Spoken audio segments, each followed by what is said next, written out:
What's up, everybody? It's Muse the Best, and sorry that this is going up late. Unfortunately, both me and my partner Hayden, both of us were really busy this week, and also the thing is, this week I'm just running solo again for the first time in a couple weeks actually, and I've been actually really busy too. So I have watched all the matches, but I unfortunately forgot to take notes because I was just so clouded minded.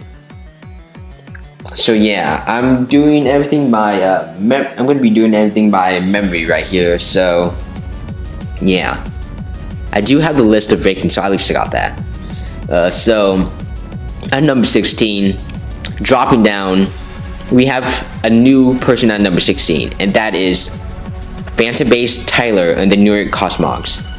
They lost to number 15 above them, the San Antonio Victory Bells, by 4-0.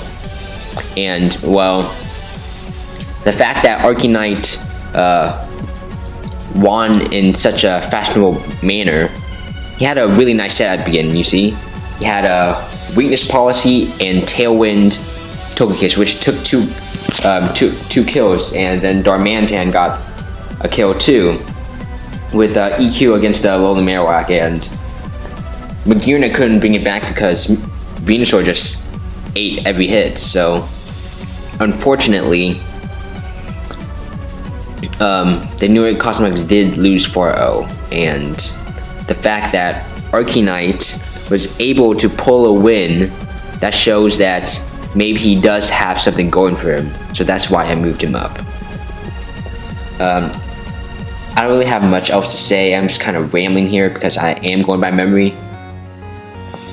So I'm just gonna skip straight to number 14 because, well, you see, I kind of talked about 15 and 16 pretty briefly just now.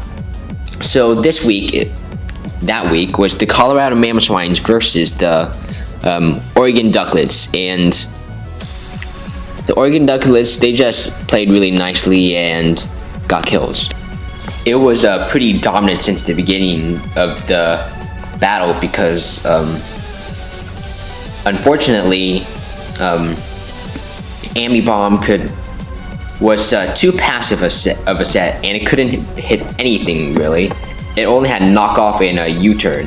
It also had taunt and thunder wave, and it could stop things, but it couldn't really it couldn't really hit hard, and that left only one Fastmon on his team, which was Jolteon. Out of Ambipom, Bisharp, Jolteon, Gudra, Chandelure, and Umbreon, Ambipom just wasn't fast enough, and that just left Jolteon, which couldn't handle the Emboar, which later on, after the Stealth Rocks and such, after Stealth Rocks and Toxic Spikes, Emboar getting a bulk up just clean up the rest of the team, and that's why the Colorado Mamoswines stay at number 14, because they kind of got wiped. So next up is the Seattle Smeargles. This match was a pretty big blowout too. Unfortunately, Sketchy Smeargle, his team was extremely weak to rocks, you see, and because of that, he couldn't really handle the brute force of Heracross's team, because Heracross Knight, he would just bring in Amon to pivot, and then bring in Amon to kill, and this happened on multiple occasions. Then he got his predictions wrong with Kyurem Black too, and because of that, he could not kill anything with Kyurem Black, which allowed Cobalion to come in on Ice Beam later and kill basically his entire team with 3 Mons, and then Heracross just finished the game with Cortana. So that's just that. There's nothing really much to say. It was a pretty short match. The the Seattle Smeagol's, they could not handle the offense of Heracross's team. And even though he had Scarf Victini, Scarf Katana was a really nice bring and killed it with Night Slash. So next up, we got the Orlando City Smeagol's, and they're moving up a slot this week because they beat the Phoenix Incineroars, who were, I believe, number 8 last week. They pulled a pretty nice win against them, which is nice. Isolate Jonah brought a really nice Warlord, which was nice because it's a Warlord, but unfortunately, overall his team could not handle what the strength of the prep of the Orlando City Superiors, which is why they're moving up this week, because they won a pretty convincing win against one of the higher ranked teams. A 3-0 victory against number 8, and that's pretty nice, you know? So yeah, and also a lot of our higher ranked players lost, which is pretty surprising. In fact, that's evident from number 11, the Red Spark Vikavolt, who beat the Hamden Hydreigons, which was a pretty nice 4-0 win against the Hamden Hydreigons, Cloud Envy. There was some unfortunate hacks, and yeah, that played a part to why the Hamden Hydreigons lost, which is why the Red Spark Vikavolt didn't move up that much. But also, at the same time, Cloud, he did not have that much for Celesteela, and although he pivoted around Ariados really nice, Celesteela just took a few kills, which was really nice for him. He set up Wish Cast too early, the Hamden Hydreigons, and you know, Dolphin Squared, he took advantage of that and just killed off with Giga Drain. And he also killed off the Grand Ball with the Flash Cannon, so yeah. At the end, it was really unfortunate with Infernape going down against Thundurus with a para, so yeah. And next up is the Hamden Hydreigons themselves. And yeah, the reason why I didn't drop them that much is because there was some unfortunate hacks, and also it was a pretty unfortunate matchup. He didn't really have much for the matchup. He didn't really have much for Celesteela besides Infernape, but then Dolphin Squared has Rain, so yeah, he didn't really have much, unfortunately. He did end up killing it, and in the end of the day, it was just a team matchup thing. Both of them played pretty decently.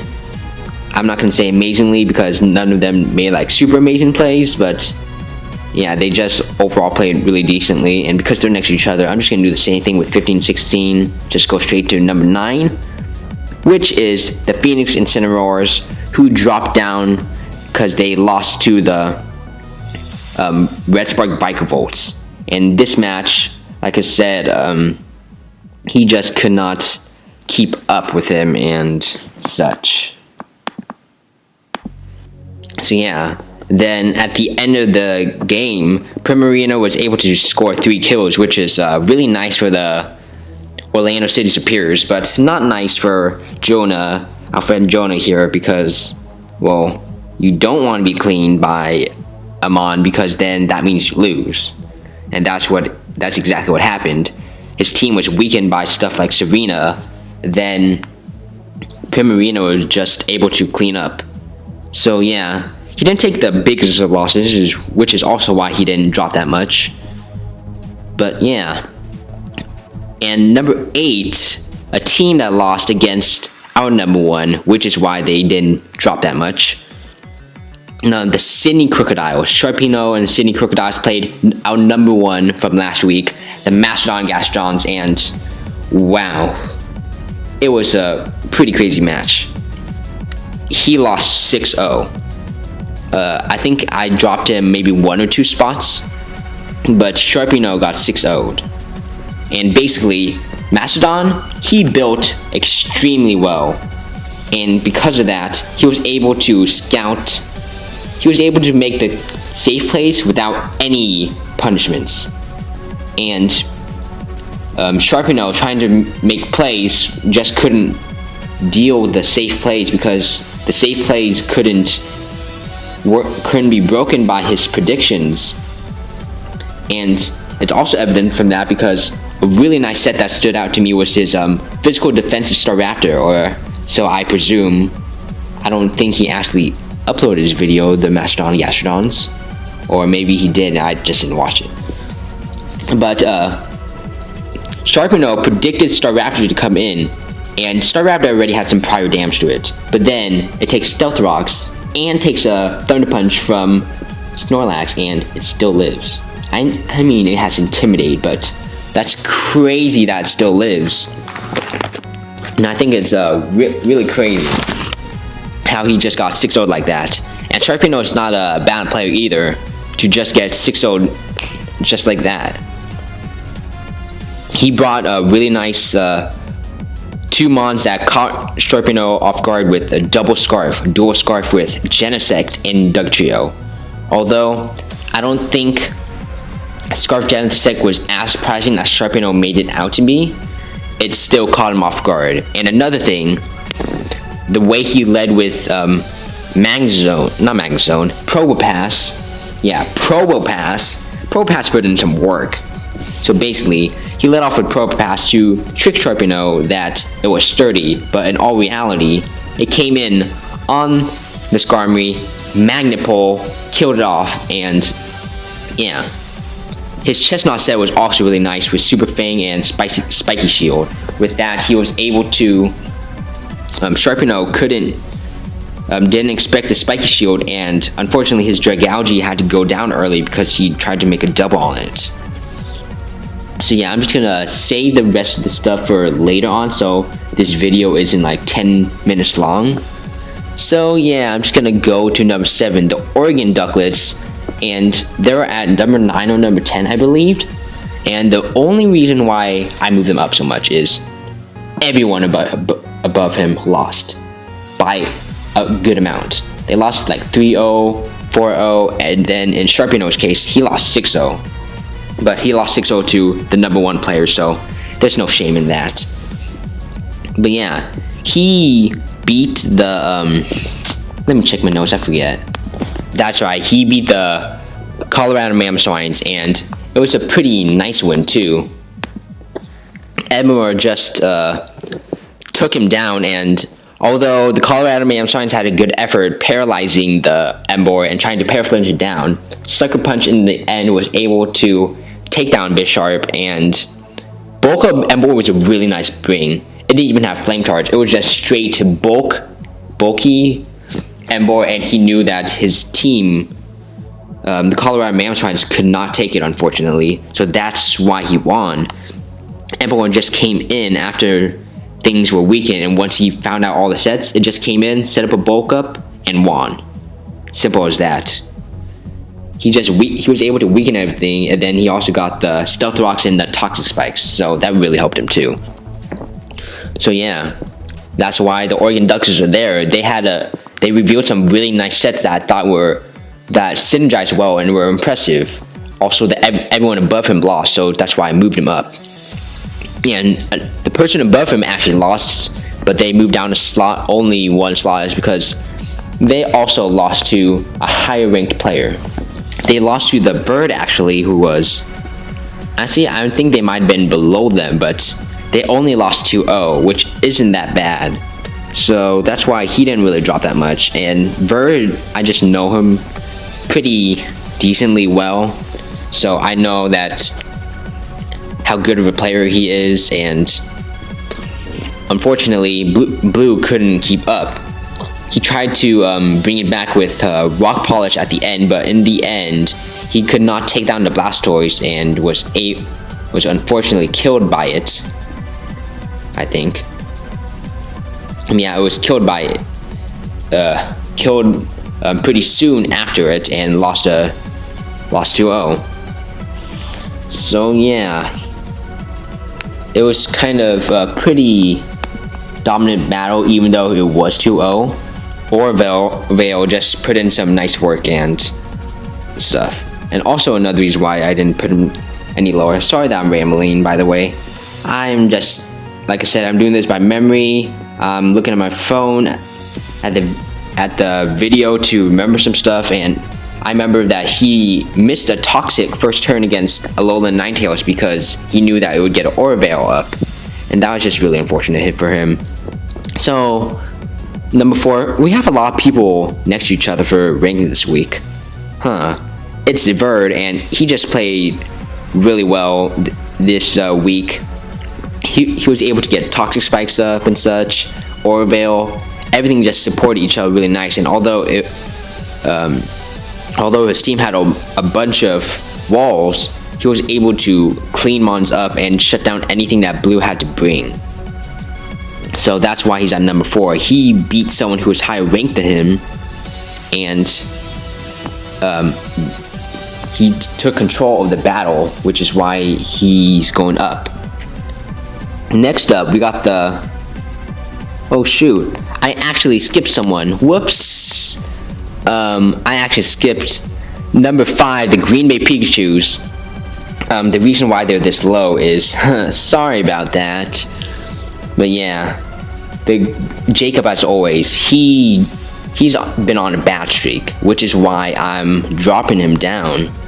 He's lost 3 weeks in a row, and he lost a pretty convincing loss against, even though it's one of the top players, it was still a pretty convincing loss. I actually do have notes for this match, so maybe I'll go on for this one a little bit more. So basically, the Grimsby Town Grimers versus the Green Bay Pikachus, it was a match that I really enjoyed watching.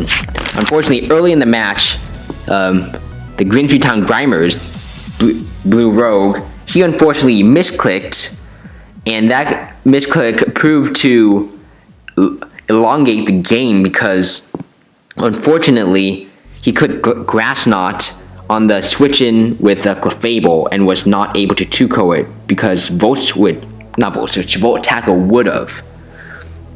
And later in the game, also with the problem with the Clefable, he had the Steelium Z with Weavile, and he Iron Tail on the Protect, but then went on the Steel for the Z move. I thought that was much too obvious, and I don't think that he should have revealed that early.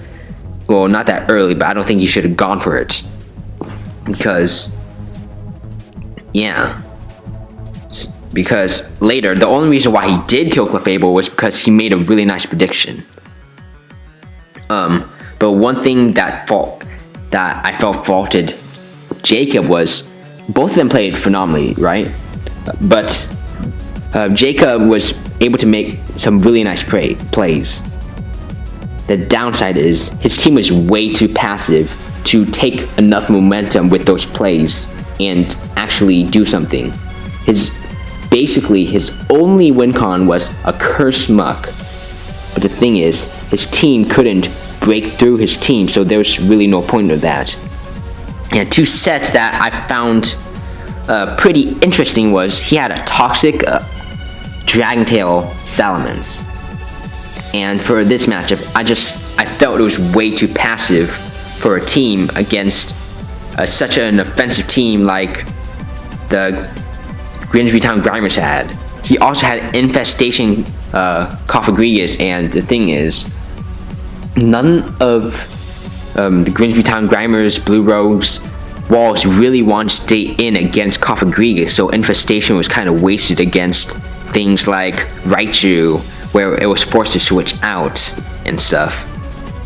So yeah, I find those two mons that did really well against his team to just be wasted, because at the end of the day, although he made a lot of really nice plays, he could not pick up enough momentum simply because of his team.